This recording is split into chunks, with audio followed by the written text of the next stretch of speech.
গালে একটা চুমু দিয়ে আমার বউ আমাকে বলল, রোহান, আমারও মা হতে ইচ্ছা হয়, কিন্তু এই বাজে অবস্থায় তার কি করে সম্ভব বলো? এসব ভাবতে হবে না, তুমি ড্রয়ার থেকে ঔষধ নাও, খেয়ে ঘুমোই। রোহান, ভালোবাসা যেমন সুন্দর, ভালোবাসার শেষটা আরো 1000 গুণ কষ্টে। ঔষধ নিয়ে পাশে এসে শো প্লিজ। চাঁদনি ড্রয়ার থেকে ওষুধ বের করে আমার হাতে দিয়ে আবারও বসে। সে আমার মাথায় আস্তে আস্তে হাত বুলিয়ে দিচ্ছে আর কপালটা চেপে দিচ্ছে। আমার মুখের দিকে এক পলক তাকিয়ে আছে। আমি হেসে দিয়ে মিলিকে বললাম, আমাদের বাচ্চা তোমার কোলে আসলে এমন আদর কি করতে পারতে? বাচ্চা নিয়েই থাকতে। আমার ভালোবাসার ভাগ বসাতো, আমার দিকে তোমার খেয়ালই থাকতো না। আচ্ছা শোনো না, আমি কি আমার বাবা মাকে আসতে বলবো?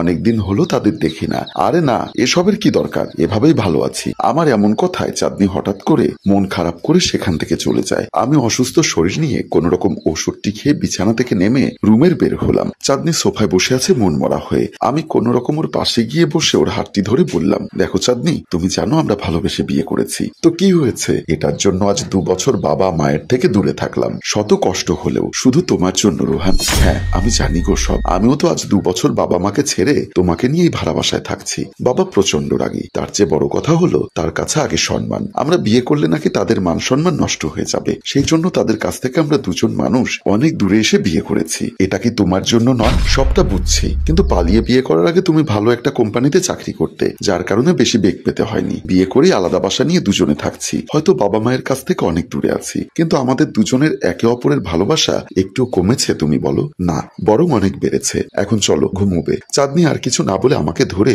রুমে নিয়ে গেলেন। পরদিন চাঁদনি রান্নাঘরে রান্না করছে, এমন সময় তার মোবাইলে কল আসে। সে কলটা রিসিভ করতেই ফোনের ওপাশ থেকে বলল, হ্যালো চাঁদনি মা। কণ্ঠটি শুনে চাঁদনি দীর্ঘ একটা নিঃশ্বাস ফেলে মোবাইল ফোনের দিকে চেয়ে আছে এবং তার 2 চোখ দিয়ে জল গড়িয়ে পড়ছে। ওদিকে তার মা হ্যালো হ্যালো করেই যাচ্ছে। চাঁদনি চোখের পানি মুছে মা বলতেই তার মা বলল, মারে আর কতদিন দূরে পড়ে থাকবি? আমাদেরকে কি দেখতে আসবি না? মা, আমি রোহানকে ছেড়ে কোথাও যাব না, সে আমার হাত ছাড়েনি, এখন সে অসুস্থ, এখন আমি তার হাত ছাড়তে পারি না। মা, সব বুঝেছি, জামাইকে নিয়ে একেবারে চলে আয়। না মা, বাবা কি বলেছে শোনোনি? বাবা তো আমাকে দেখলে মরে যাবে বলে শপথ করেছে, তোর বাবাকে আমি বোঝাবো। না মা, আমি পারবো না। এই বলে কলটি রেখে সে অঝরে কান্না করে যাচ্ছে। চাঁদনি দৌড়ে এসে আমাকে জড়িয়ে ধরে কান্না করতে লাগলো। আমি বেলকনিতে বসে আছি। চাঁদনির কান্না আমি সহ্য করতে না পেরে কোন রকম উঠে ওকে ধরে বললাম, কি হয়েছে চাঁদনি, কাঁদছো কেন? আমি চাঁদনির হাতটা ধরলাম, কি জবাব দেব বুঝে উঠতে পারছি না। ক্রমান্বয়ে চাঁদনির কান্না বেড়েই চলেছে। কি হয়েছে বলো না? মা ফোন করেছে, বাবা মায়ের কথা বেশ মনে পড়ছে আমার। চাঁদনি, আমি সব বুঝি, কিন্তু তুমি যদি এমন করো এতে তো আমি আরো অসুস্থ হয়ে যাব।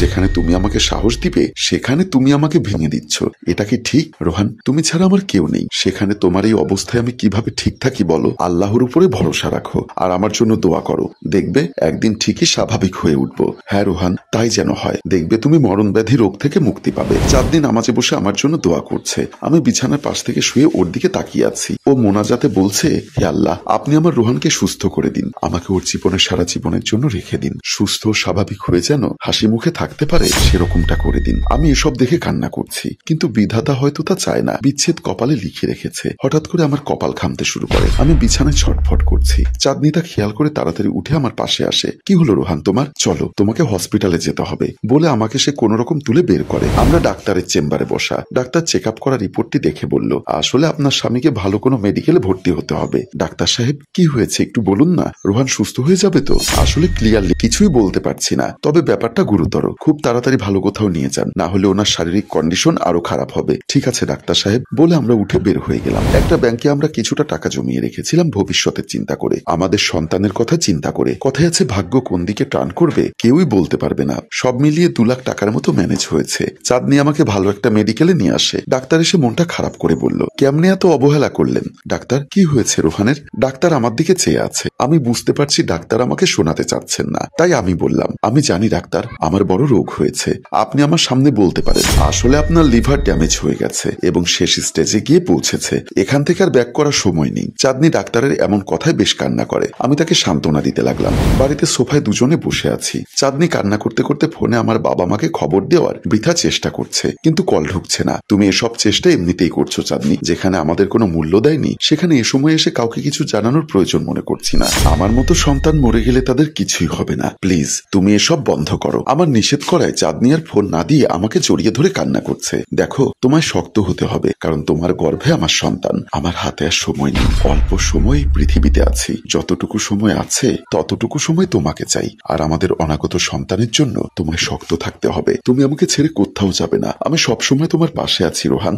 দেখবে তুমি ঠিকই সুস্থ হয়ে উঠবে। গল্পটা এখানে শেষ হতে পারত, কিন্তু রোহান মারা গেল কয়েকদিন আজ। চাঁদনি বিছানা ঠিক করতে গিয়ে বালিশের নিচে রোহানের একটা ডায়েরি পায়। সে ডায়েরিটা হাতে নিয়ে পড়তে থাকে। তাতে লেখা আছে, প্রিয় চাঁদ, তুমি চাঁদের মতো সুন্দর। আমাদের গল্পটি এখানেই নতুন করে শুরু হচ্ছে। একটা ভালোবাসার গল্প, একটা সুখে থাকার গল্প। আমি জানি আমি বাঁচবো না, ইচ্ছে করছিল তোমার সাথে সারাটা জীবন একসাথে কাটাবো, কিন্তু সেই সুযোগটা বিধাতা আমাকে দিল না। জানো, আমারও খুব বাঁচতে ইচ্ছা ছিল, আমাদের ফুটফুটে বাচ্চাকে কোলে নিতে। তার হলো কোথায়? তুমি তার দেখাশোনা করো যেভাবেই হোক।